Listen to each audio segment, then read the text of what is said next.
technical school we yan krankra de ye jinkwada foforo kra wo mo akogina premier no japa miensa wo mo so atwere ye ntwe pese san atwere bi momra akonya homa mo na MTN se benka ncho se woto nkra na nwom no ba na anya oda ye wo madwa bu ha be miemia so miemia so benya nwom de ope MTN mo ma chance no so eginam jodie na mo sa nwuma ko na kutie mu na kase ye de ebra mo na kenkanfo no ye me obri yoboa Phantom from mene obidum bie edu kumi Facebook YouTube TikTok and Twitter es ni nyina da ye gina mu denden twadwenche no de ba na afi anya da gene akenka de ama bra Robert Adawruma enye bre na afi ye mongura ensem na nkasa mo ye sha ase de a wo ma mu brahye bedwafie ho ne ekọ bongura se santan na chami na o ma mu brahye bedwafie wo da wa no ye opanyini Alban Kings was man ababen wo panyini wo ase twini anim da wa ye monche pepe wo sini peyi etie ne yi asem de kro entu se biti wo be ka maga na de hye nyina da ahu bi sa Ghana fofa ne buoma no na asemi wo hu kan ye ena panfo bubu o masom nua anka namfo wo mu ntie no matre ene se ene ne da ho no mo be ka ye Ghana mampanyi na do da nkwakufu ado emra wo bontoa sa Ghana de hye nto aba man na eja wo mampanyi na wo so afra mu swai se wo swai yi owo ne yare afra na no pawia ne anwumra wo beba ade ba kwa wode asi na ni so na sekretary she proadwum de ne kankan wo ne mfa ha no mas ne ha ntina ne wo ba wo beti ekuo a ekuo ne de wo ba ye ne se wo ba be pep as wo be bon sisi bia de amomo a wo mo ba hwe hunu secretary she proadwum de ne kankan wo bi bia de ode ne ho ebe fore mu bia mra ne bedi se de ese na efata ene se mampanyini ekwate office of the special prosecutor ene wo bi ka kwasi Peter etu opanyini kwasi Peter emra wo chance no kura matiamidu wone na di kan ba ye ne ne hwetere sam ene wo panyini se wapempa wonu ana ka se ko beboa na ketashe yetumi atu ase wo mayimu nanso akwasi koso agina nkwentia aboa na kwate de wato no na asa kuta de dua aban si won kono won koye adwuma akade wo hia aban fa ma no ene aban se twintwa na nam ntine ne wo pokufa ni nkodware na hompai ene so ade ne dwuma de ni si ho wo de si ho na agya ya sa kofa di pawfro so womra etifu nu apagafo soso edua pumam ne sebu abofufro di pumam ti wono so mbra no meto dwumadie no eso na azantem wono so ba ya na ya akwati sa bambuo ya ba na asemi no membra hye bedwafie opanyini Alban Kings was mana babe was wakan embra mampanyini ede sa di ba e no kakyerem na hye bedwafo se e ma monfa monsa chance na mfasodie bie no ho e beba zo ye wonwumaku a sa die yi wo mo ku atia dada iyoko wo ho ni nuanom ene ho nkro ne ba mo nyina wo ho na so wakan ya wo mafotie na so antie ne wo ngomatu kono ene se ne ye twefa ya bui na embra wo de sa nsem tudwa no no ma mu bra hye bedwafie antigebe fa wo fa hye ene ago pray about magro to embra wo se wo de ba no de abaku atia numu no opanyini no ne kokopa ya sa nsem nyina da wo de tudwa. For the law you passed on the establishment of the office of the special prosecutor, I did tell you that it was an act in futility. You were not going to achieve anything from that, but you went ahead to pass it. I disagreed with you, but I was alone. Well, I'm very clear in my mind that that authority is embedded in the powers of the Attorney General, constitutionally. What you just need to do is to fund the office of the Attorney General well and remove the Minister of Justice. You separate the two. Minister of Justice is a political appointee. The Attorney General is a technical person, and he only is ranked in conditions of service to that of a Minister of State. Enti o mamu bra hye bedwafie chiame hene no Alban Kings for Sumana Babin and atrese wo twere mu se exercise in futility na as way akwate se chembe dia akwate se akro bewu se bempem krant menye ne kwa na ho nhade hia exercise nyumako bi ho a yetua wo moka enti akwate se de ye papa nyumako ni mu nkrabata se de be ye judge for the boys we bia benya bia die na ni nyina da emu no ene o se asem bi ho woni ho adanse otwitwa bi na de ya danse aboa no de takra na ene kese ne mum takra bone de fenyinam kwatere kwa wopanyini ane we sa aso ye kura wo asfi yetie kodi sete de mamya bo apese wie ne ekoi bi aka hwe e de be pa ene de abre wo mayi is to fund the office of the Attorney General well and remove the Minister of Justice. You separate the two. Minister of Justice is a political appointee. The Attorney General is a technical person, and he only is ranked in conditions of service to that of a Minister of State. It doesn't mean they have to be incorporated to, I'm talking about the Constitution. No. I have my constitution with me here. We are not Supreme Court, so we don't have that power. Yes, it's there, 881. I have no problem with Attorney General being a minister. I'm going to say you separate that from the Minister of Justice. Yes. Honorable members, so to have put the question on the Enti o mamu brasha bedwasie chiame hene abanke so soma na babe no no wase azuo bro na so no dokno eka hunu kwa ena ye bo na ni nyina da emu no ena wo so fo wo no na hwe nkrato ho nsam so communication and digitalization maame esla uzu akufo wane ni nua ba ko efre se Bernard Heafo ekoduru ba bi na ya yetwema ntwe esanse Bernard se wo hwe OSP ni dwumadie na wodi na nkase a ebo ya te se babo ne nkwan esanse ni nyina mu no asema mpanyini nhada ma ne tumi se wo peso wo de be na dwumanti akwate mpanyfo de wo ma no fafaneka na emu akuma de wo chi za asem no ena maame esla uzu akufo no so no kanisa enyiye. Every agency, ministry or department that appears before the committees of the House, including the Constitutional, Legal and Parliamentary Affairs Committee, faces that situation. So I'm very surprised that the ranking member will seek to intimate that the budget allocation to the special prosecutor, which is less than what he has requested, is as a result of government's lack of commitment to fighting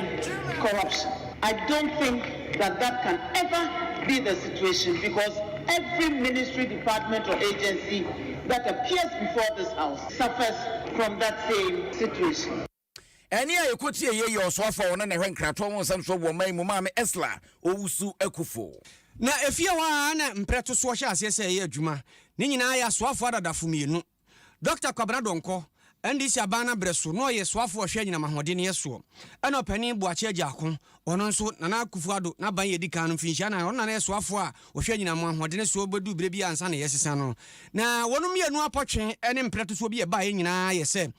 we de ensa kohye apam bi ase ana ye pe nneoma de aboa manyina mahode agina so na nkratasem no ne de efiri mu ba ye ene akwakwa wie sam akoni adu awi ase abantra ase din hwe nkratamu na wode pen esi krata so twa mu se hwi sisa anhye ye nyintum ede kabo ababeto ma yi so no na no na adane mpreto so we si eyewe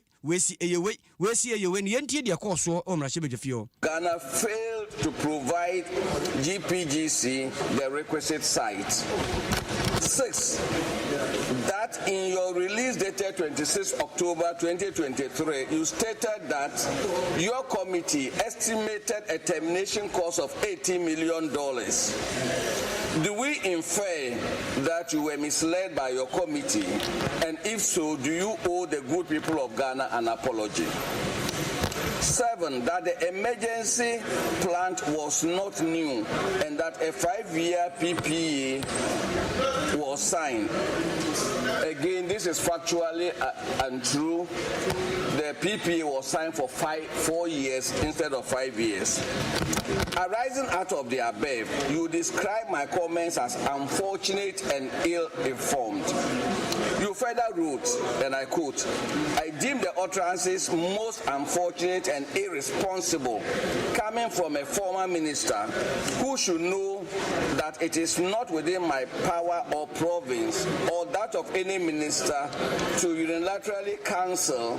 or terminate a contract of this nature. The beauty of democracy is that leaders take credit and blame for their decisions. Dr. Kwabena Donko na ote se wahye ase eyi opani buache agiako ano no na wawie no wose wonde wo gina so aka se sa abre no nkrata ode ne nsa hye ase no na ye nkrata papa chese ne beboa mayi ne mum nyese bia no pese wo mayi yebo na ye Ghana pa opa Ghana yie ne yie mu nti na ode ne nsa hye krata ase nanso opani buache agiako anya ho abotra wono so baaye na tena ye wo pa abadwaku a meka sei wo mu akwa contract no mu ama akwa yakabode abede o mayi so. That the wrongful and illegal termination of the GPGC power purchase agreement has brought untold hardship to the Ghanaian citizen. 2, that that the minister who signed the letter of termination, Honorable Boakye Agyarko, has a responsibility of trust to explain to Ghanaians why he chose the option of termination when he had available in his armory other mechanisms such as delaying the commercial operating date, staggering the completion date, among others. 3, that the power purchase agreement in question had clearly defined termination provision, which is clause 25 of the agreement, and yet the minister chose to ignore the termination procedures set out in the agreement. 4, that the Ghana Power Generation Company PPA had the lowest capital recovery charge, which is also called capacity charge, of 0.037 kilowatt cents per kilowatt hour, and fixed operation and maintenance charge of 0.003 cents per kilowatt hour. Of all PPAs at the time, and was the only PPA that did not require a government of Ghana guarantee of any kind as a condition precedent or subsequent. 5, that the government of Ghana under clause 5 of the PPA had the obligation to allocate a suitable site for the installation of the plant and ancillary facilities. Na chese eniano no a waboaboa no no kan no ba ku mienu miensa na enum no ni nyina wodi opani Boakye Agyarko no efa enkrata wonom koye nhihye ne ekofa afidie mumruntum ebe me nyina mahode ne baaye na aban owo hoyi obaaye na mpani hwe enkrata mu hu se nhihye na nkoye wotwa mu na nkrofo no so efo mo de kokoto ma yabuka ma yie no na chese akwakoye se mpreto so abam na wo se opani Agyarko Boakye Agyarko akasam ade ato no so animu enti eno ho no yie ene ode ma na we afa na ahyase yenim se firi kire ko opani Agyarko so ade ebepratum ni nyina yeso ebebom ade ama Adom 106.3 FM yene nuanoma 94.7 na 104.5 Naket Kasiebo said ye sitia na saa ne de ma wo woda ho wan hwe no wa moda ntabo so pala ne yakoya ni mu a ne ade ani kiro mu e Ghana Independent Broadcasters Association na yetwantia kana geba na as radio stations ahodo no ankra de te some multimedia e tire so da yekwasutwum wade aba radio stations babro otwe ho mfemfem ena ebioso TV stations bubruja Adom TV di mu titiman nyumakuo bi sa no wo mo ka bomu ko ho asem ne kana panyipa woda ne friend sesel sunkwa melse no panyini ene dwaso sem no de sem tu dwa no se wiase yesunkwa ne ensu ade na hyehyeye bi aba ya friend digital terrestrial television platform DTT na waswafu akwa so ena ankra radio station ni TV station no ne ade no efri se dwumadie ne ba ye platform no wonenam so sa wontuare na aba na efa ho kanom ne ade was ye ma me ka unsem yo na asem na wo ka no ya etese wu twa kye na kakra na de nti waswafu no ensem a wode kwoto mamu brahye bedwafo ne menam so nti gebafo abeya no. None of the broadcasters on the DTT platform pay for using it as I speak. And this situation cannot continue in our current economic state. So it is not correct to state that any entity being hosted on the platform has paid for being hosted on it. They have not. There is actually matters pending in court because they have been notified that government has indicated that it cannot continue to pay for the operations and maintenance of this DTT platform, and so the users of the platform must pay for the services that they use. That notification has been sent to the broadcasters being hosted on the platform. Some of them are negotiating with the management of the DTT platform as to payment terms for it. Others are adamant that government should continue to pay. But my answer is clear. The government says it cannot continue to pay for it. So if they do not pay for it, unfortunately, we may find ourselves in the situation where we cannot receive TV broadcast signals because the platform will be shut down. Any a yɛkɔtie yɛ ɔsoafo ɔhɛ nkratoɔ mo nsɛm so wɔ ma yi mu ɛsla usu akufo no no ɛno ase sɛbia sɛbia nyado ayi yɛfrɛ ne sɛ bintuo ɛna poma mframakankan nti kɔba ne sɛ wo ba bɛyɛ na wobɛyɛ wagye sɛ wobɛfa ne free fa no kwade a ɛde asɛm bɛba paa na ɛno nɛnnɛ CJ ɛmmerɛ wɔtena adwam na neɛ bɛma tenten gram a ne tiri tadwa animdeɛ nko a wɔne wafanyine sunkwa mɛ sɛ twetwe nkɔmmɔ ɛne wɔno so kyerɛ mu wɔ mo nso afa. At no point the cemetery say at no point say give back members that can say your name say was say it here. But to say you can say your court. But never be a war still a ministry no almost say but we policy ye the yes migration or but ebini second one say wokum hano you will maybe a where you fixing fees new rates ama BBI government in the so into DTT platform a back no minister and ministry no and to mention say rates you will find there was say a faso na ye the rates no na sa act no the said no ma committee be a finance ministry na say na almost say sa na no na ye the copalo they approve it. Size Madonna and Basso. I feel so platform no. And I was say yes, share board on the managing platform. Up to now, no, it be me ho. Into I give by and say your court say I'm going to share some with my I'm interpreting my.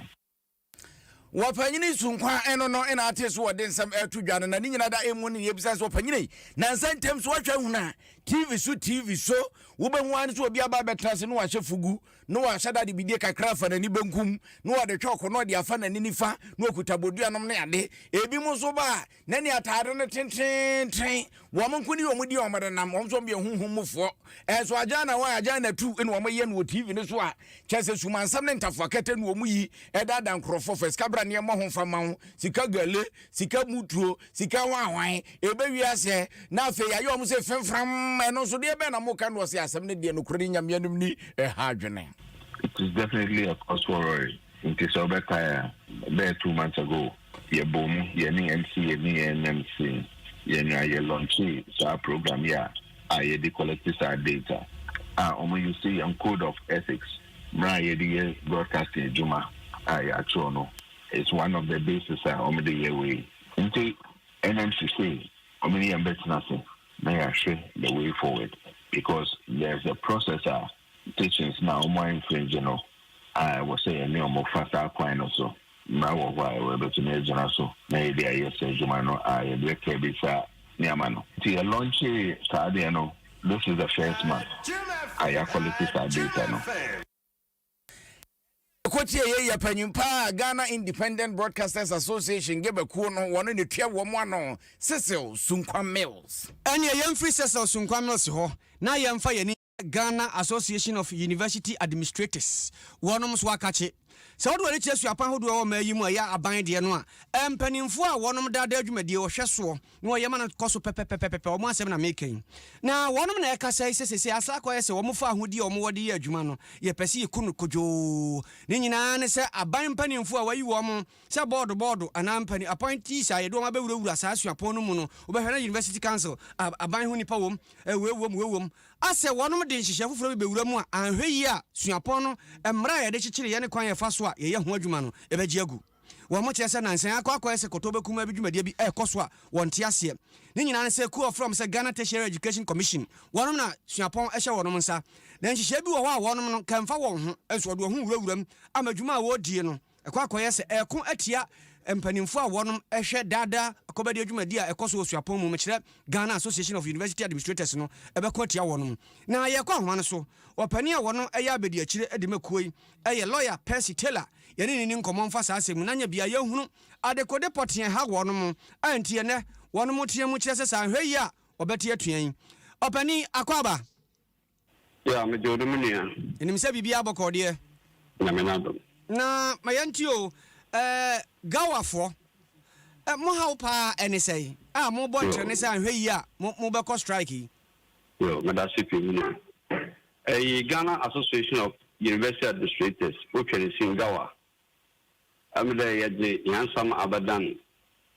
radio stations and other print media. Yansam I the GTEC,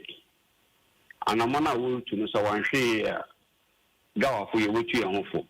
Only day, on I there, but to you and they are sniffy. They are some more. Yansam is there. I'm sorry, na Abani Mbra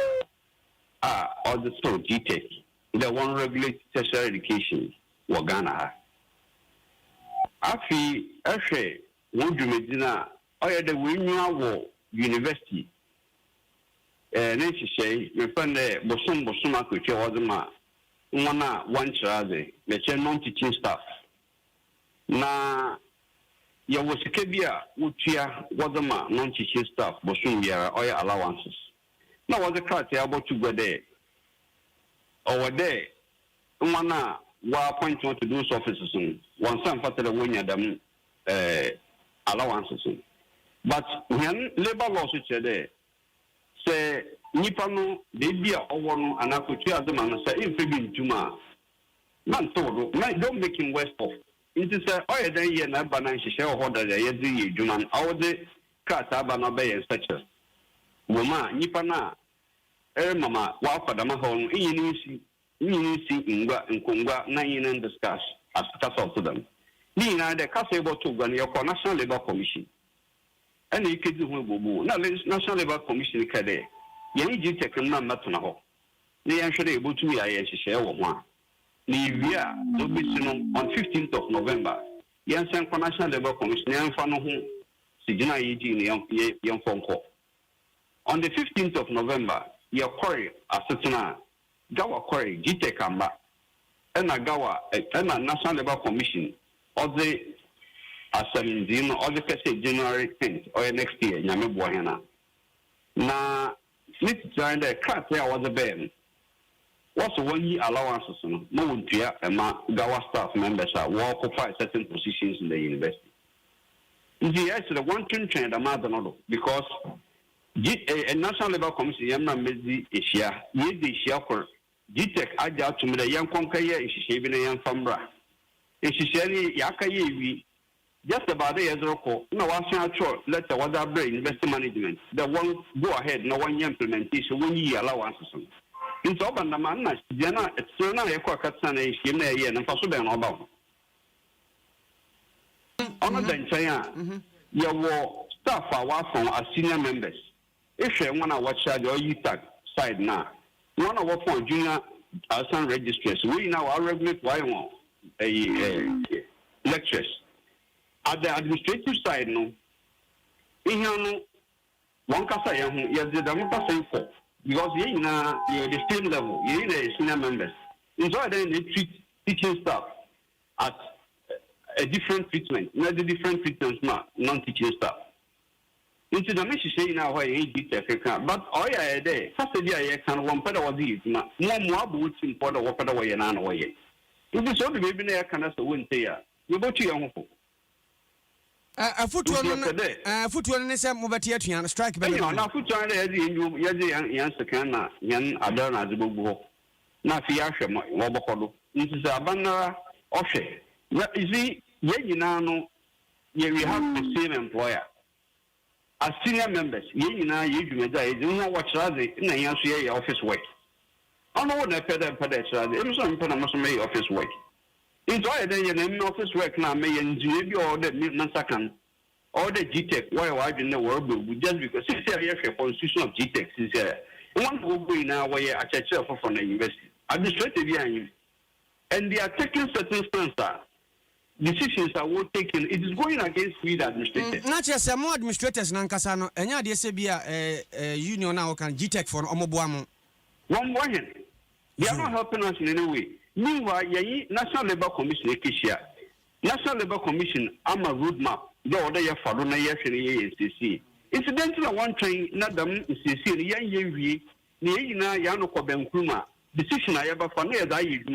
No one go ahead there. University management won't go ahead and allowances when you non-teaching staff one akuchero. Nothing like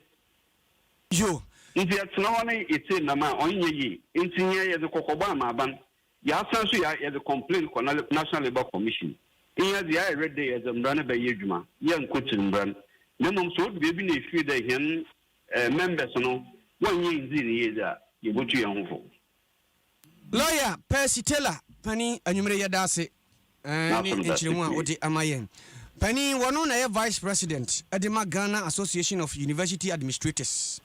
opani Percy Taylor and I say no aging common. Adom 106.3 and Yanu Asempa 94.7 and 104.5. Naket Kasiebo ni Egusu Ayebe Edema on YouTube. Omanphobia adventure media fa ho edia basintia maya dia wo dia boss Ghana politicians. Ghana politicians they be anom dia wo ye ni say rich de ya ba eno azikwa me ba bronya bremo me ba Ghana ntinene me ba dia e wo se me hu na me kwa mitimi pe ba bi de ko tena nom ne ade wo se koko lunch airport city koko lunch ntinene oba me twa wa no njira so di atama meka wu wudi atam de amenga ende me ka chro me ka ma mitru nyam de na de bi ni mo na na ko san so dia wono so e dia ba e no se prosecutors wo he se de omusibo o madwuma na Ensada enso aninti no ebe ya campaign-fo enye bibi enfanfa ho sanso na weso de a wode abasinti ama ya mepacho ya fabra ba ko ate se de ebe ya yebetumi akenkan ni nyina e de ama Joseph enketia so de ne de abae no se please you Joseph wode ne yate na ko sanso wode ne yate nti no adwenche no mo fambra ne nya daje na fe yenkenkan enfama mo na weso e de wo ha ye bi wase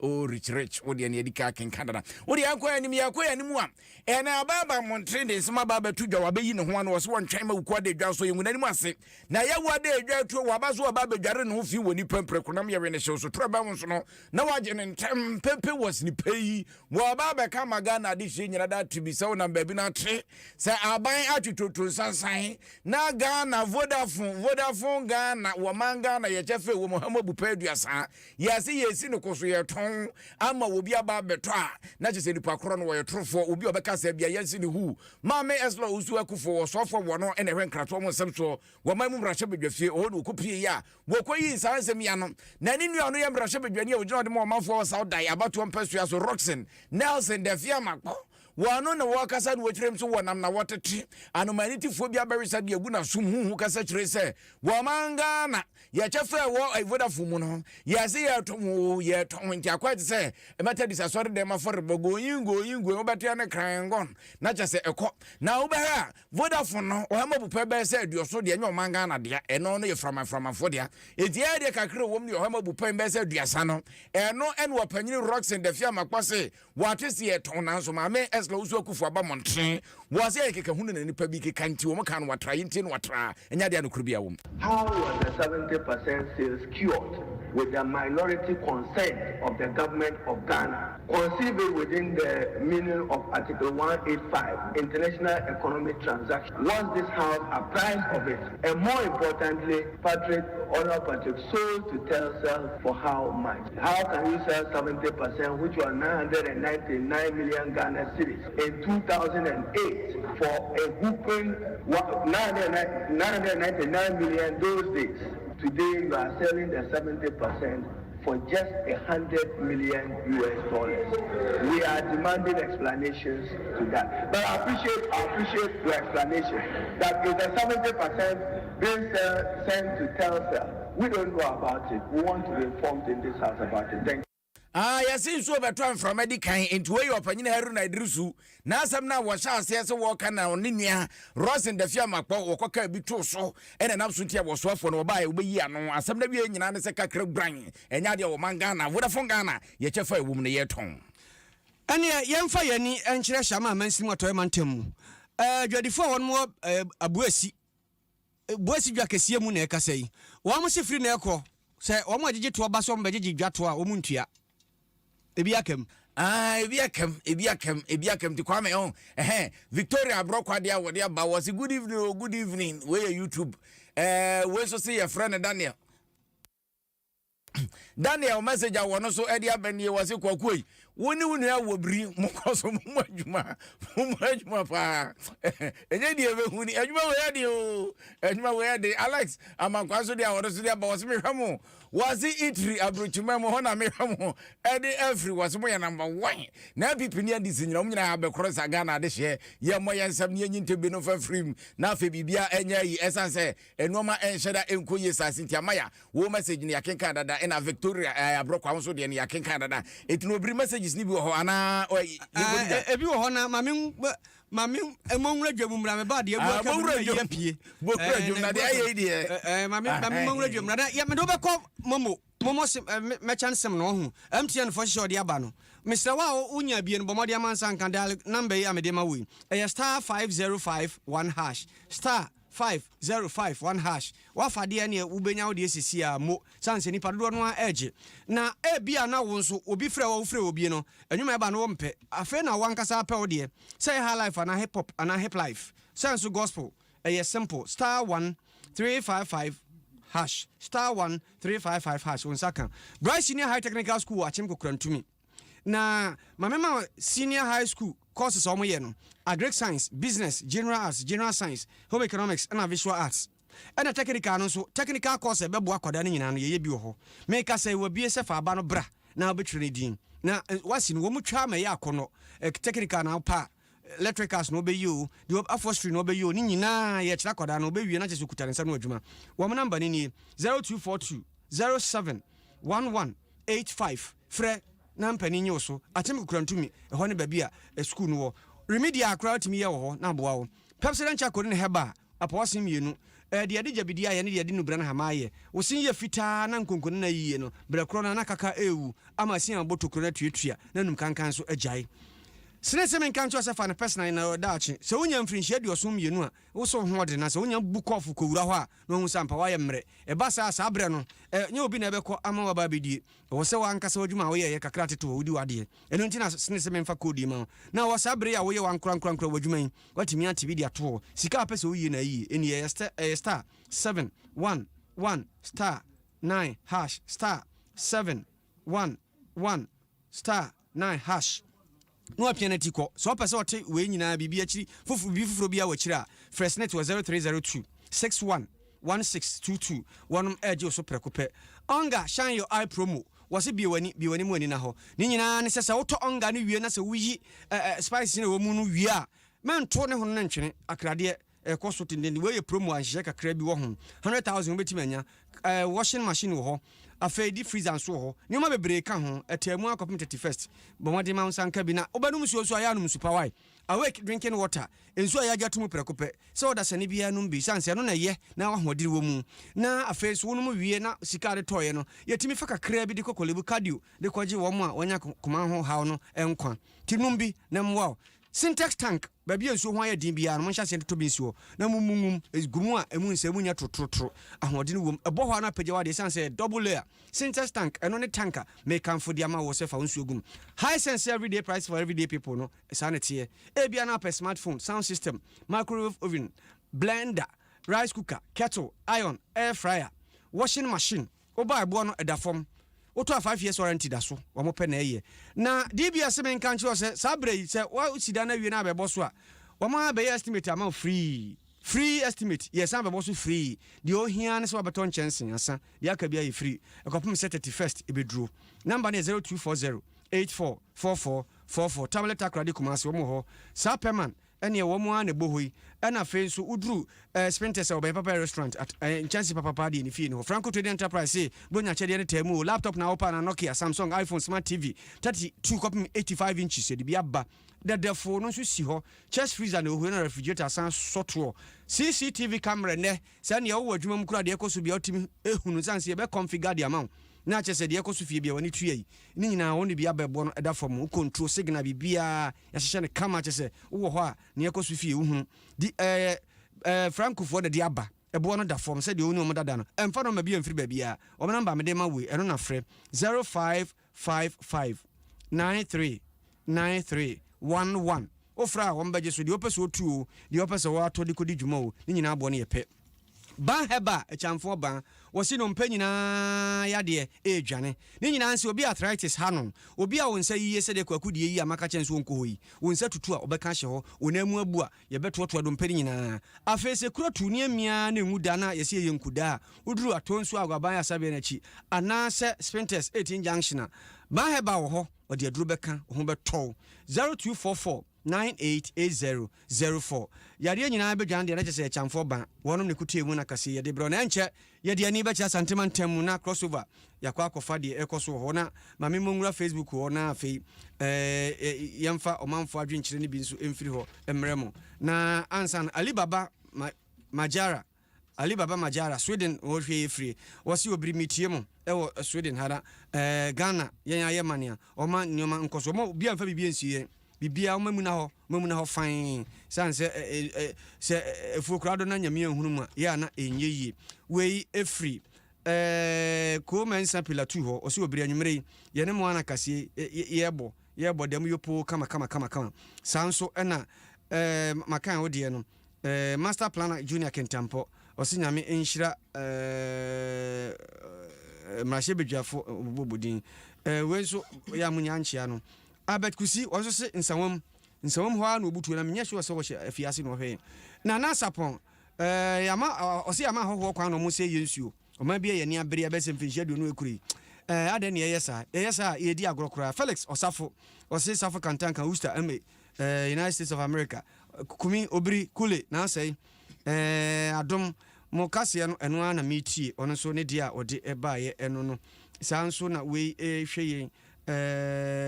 kuku a osi UK ono so ehweye Joseph Ofosu ono so ehweye Emmanuel Billy obutu Italy hono ono so ehweye free obiri yanko kumasemra ho ye ba na afi yato aso na wesi ye friend Safia ne dia wode abani was run with the minimum some kra wo kan wu sanso na rich dia wode abos kwaku sawo pama se yi mafu na otutu asesa no unu ya mepawa se mo na de enye na enye wo no nkyerɛ sɛ oba Ghana na afei oba ba me wedoju wo ba ye de ametis waba wotis wa ma hunzo awu case yenko asantemantam mu na obi dehye ofori amanfo de ekoso ewo asantemantam no wonfa ho nsem emran obi dehye woti yanka som Jim FM so mo asantemantam nko kuma so wepie mu wa bibia da din kama pa na emo no kumi wem se bronya duru sa no a o ma me ne mo de me nyanko ho an o ma me ne mo de me nyanko ko se nkrante no zi o mo to ana ne se resi fatie na emo kopie mo kuma central market ya se se no de ni o de tu dwa pa kase pa ne ya de bia he o mo pa ene se Antonio makra no mo de o mo chese aniema na yento no nyeso mo de hye obia o ne mom no aban no matimamufo na nkasa krasika emetom botom no manya bi de abadwam dom no mo nsem mo ka kire aban neti asa aban e ese o ma niema mo ayedin e de amakuma se adehye eno ntine onipa no so o ska kra na etutobi die keke eno o ska ndehye ne vie na okofaska no he na de abadwam aba betonta de to bronya eche ne bronya mpaboa ene na se for de akoyade bi he mo pa nto mo se oda nkwakufa no na aban eso ma niema mu se ne ebe ya Ghana fontitu na sentiment mu adehye ebenya sika de abadwam na omo nsem sei eno meretu na aboachi anim osese no the idea man say blonya no ye hunu so edwade ne nkoso ti ebesra ba se omo ye hu bibi ne be yie ase sika ni system num nti ama blonya na ye tawe utani ba bi enye yie because say ye hwe ba bi ye gina ani ba bi ye bedru December nim a nukura nyame ma afide na eden emayen say sika ye bi eniema ye to biscuit aye beton yi ne bo den ti esa ukofa kakra kwa wuntimi nton afilasi ansoso ne yetimi to dodo kakra say ye kobusa ye bo edeje yen no ti esa obi anto ene school no mu kono sunti amabro nya no ye hunu sokura nti abaye saban se ofesika ngum es kan ko fano no die kum I'm of the grandma. And the way I Central Market Jedi for the sense of what to do and Cabanas and Cascade, oh baby, and then Calban is on Crenafin, what's a day she was system, Jessica Barney, additions when you be the Abidja.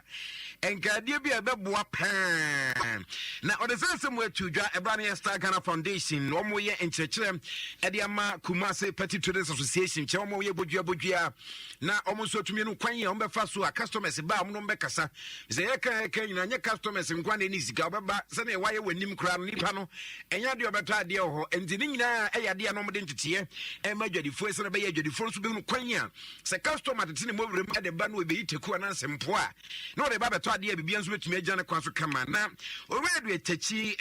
a team lead, the Master Ghana Foundation, the same way at 2 Aja. Yeah, workshop on a man, a far, a quite befaso mudio muja, quite befaso besevu, sika, and a record keeping in ano, and only idea they can yama in the toss will be your son, ye put up before the ma and mano, quite on befasoa, or more a dread demono, or more better or more say, now mind education, it will get the enemy. A team leader, the Master Star Ghana Foundation Radio teaching what the sense we are to job. Organism and the major the Fui or a bring a brains number to me and a Bibian so to me concain. And until no, Yamia Domoa, Echina, Ebako, a year and Grantier, Edgefu. Now, Finia Quaco, when he is to an animal, me, Aquacasana Bibian so to me concain. This is what my quarter was in your crown. I'm one of the Lingina with Zerbo crying. I'm very close to the fair sentiment to my Kukumas in 104.5 in ABC. And you just saw a be aqua with 3 every day. You are that's I will be this show for Rama for no say any day obi aqua between me every day. I said South Africa say the way you phobia memenum I'm going crowd or Kuna come a good enough woman. Cowboys say I thought of Kuna just you're going. Way every doctor I see a do amofaba pinnacle you can ubutu no osi obri se say the any empress constituency amofaba kasamaye and one umuhinti amofaba ye twen kamanentum empress fo nyina sum se meba den odi free UK no ato aba se da bia obutu a wotie yate way so every Abena Janet Queens America bruchimem osi anwumere yetie mo man Ghana mu mama bibia anya boko mama bibia enye boko emfama ye se de be bia be to di nye se mubewum sa abrante bi boni din kusi no se ye frɛ no kumi enye kusi the difference among ba nti se makoreti udin no kusi Elvis Kojopoku wase Ghana de ho asiro aban fa sika gun aban fa sika no fi hi no tungu obisi na nasa pon de ateni nko a obisi sika no egufom Ghana Isaac Akroma wase Bogoso Petipom electoral area obia nto abama Emmanuel Reko aka Shaka assembly member or assembly member or ban or the free Germany now wo Germany now wo campaign mo bi wo assembly member o and Piaga or say Achems Asafo Hona one so ehwe friend Elvis Kojopoku one so actual peoples na minim ni ono epese oka yenza nzia for mana yes na dia ye dia ebrana so asi from dodo ana ana sebia kamudi afaso commercials ndoso edoso ntina dia ye ne dia boy be ko sia na osi eti ana ye mfa sports ntwimu na ne fa kakra twimu ye the sports ntwimu a na chese ni nyina ye tiawa me kasai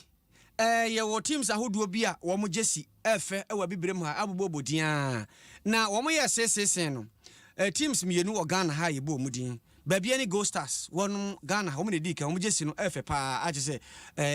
Africa, Cuba, Corno, so Casafa Jesson, Omadia Babatuja, and a Hasselfuk, one million to Ghana, ha, or shall set him see me no, which so Omujessino, and ye any Edda who you pull, I just say, one more, na F. Nemum, and I answer, say, F. Said in Kunimba dia, then they say one mother,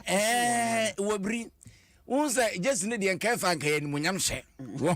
Nemo my bomb nebo. Sabo Bequin di fatana kono. It inka just in there first and nanka obejina with dear groom na we catch na fi wa ya fa ho na play abako is an infinger no abasim na ko bia wo say acho with infinger mom ya sore nko mo betim kaganga what's your kind of saying infinger because infinger Osi happy birthday enkoma Ioni sechi ama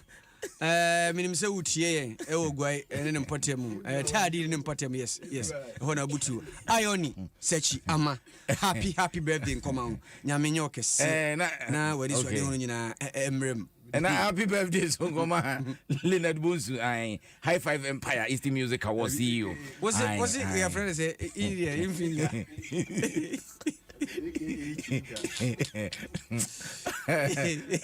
Obri bumdi mam ne ngo infinger mba